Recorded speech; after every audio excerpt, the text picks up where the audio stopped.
So, by the way po, ako po si Sino yung Brother Christian. Si Brother Tantan. Ayan. Naging ninong pa. Okay, so ako po yung kumbaga matalik na kaibigan ni Barkada, matalik na kaibigan din ni M, at naging saksi sa story, love story nilang dalawa. Ayan. So, nag-umpisa po, pwede ko po bang i-share sa inyo? Wag na? Yung, wag na, gutom na siguro yung iba.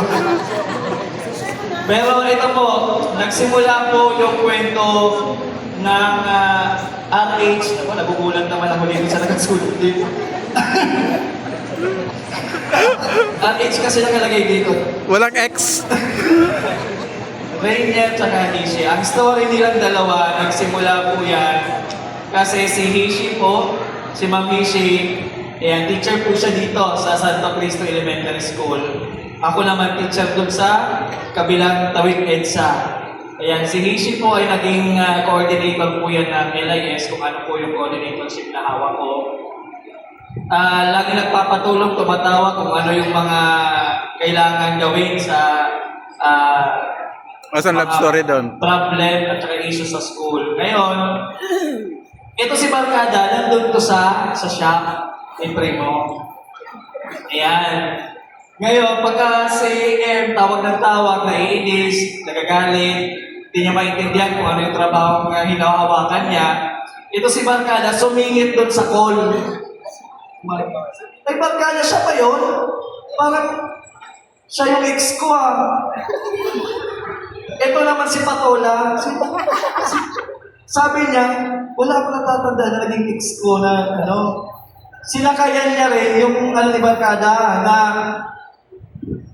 silang dalawa magkasama sa duyan. Nahulog sila sa duyan, dalawa. Di ba, Barkada? Yun ang pinapaalala mo at pilit mong pinapaalala kay M na hindi naman maalala ni M dahil wala naman talagang nangyaring ganun sa duyan. Tama ba, M? Kung meron pa talagang nangyari doon sa ex mo dati. Ayan. So, nagsimula yan doon po sa kwento ni Barkada na duyan. Ngayon, ito na. To cut the long story short. Wow. Ito na. Kaya na pa ngaya? Si Primo, pinahiram niya sa amin yung kanyang sasakyan na service niya dahil sila M, sila Tin, sila Tiny ay kumain na tayo nun sa kumain kami dyan sa mamahaling restaurant. Diyan sa SM North, di ba? So sinundo kami ni Barkada, si Barkada yung nagsundo. Ayan, si M, pinaupo ko na yan doon sa front seat, katabi ni Barkada. Di ba, Barkada? Kami naman, nandun sa likod, hinahayaan lang namin silang dalawa doon sa nagkukwentuhan sila hanggang sa nagkaroon kami ng kontrata doon sa loob ng Avanza. Ang kontrata na yun, ano yun, M? Pagkatapos ng, sa amin po, marami naman po dito ay mga kapatid, ay pagkatapos ng Santa Cena, i-entertain ko na si Barkada. So, yun na po ang nangyari. Si Barkada, pagkatapos mismo yun ng Santa Cena, si Barkada, sinama ko doon sa Rizal. Yan. Kami ay namasyal sa Rizal ni Barkada. Doon sa, yung kaibigan ko na mga teacher, kaibigan din ni Barkada. Lahat ng mga kaibigan kong teacher doon sa school, kaibigan din ni Barkada. Ngayon, pumunta kami doon. Ito si Barkada, hindi mapakalit. Tanong ng tanong sa akin, kung paano ba makapunta doon sa Quiapo. So, iiwanan ako nito ni Barkada dito sa Rizal, pupunta siya na Quiapo. Yun pala, may usapan na sila. Dalawa. Magkausap na. Pero hindi alam na magkausap na silang dalawa.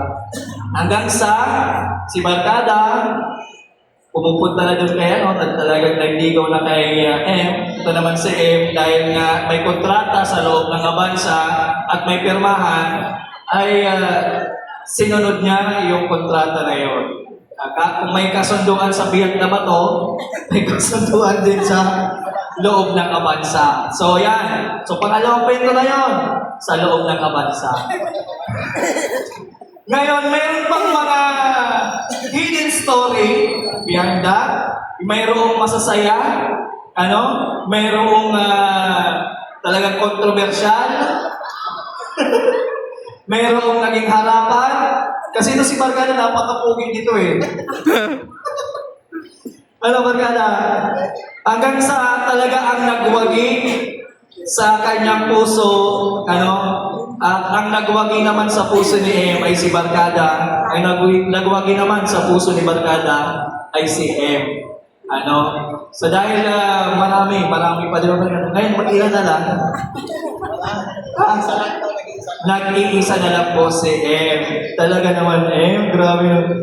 Ganap na ganap naman. So, palakpakan naman natin si M. Siya ang nanalo sa Puso. Oo, di ba? So, naging saksi rin yan si M. Nandun kami. Naging Wolverine yan si Barkada. Muntik pang maging PWD dahil mapipilay pa sana ito si Barkada. Dahil ngayon, okay na dahil masayang-masaya ang puso ni M.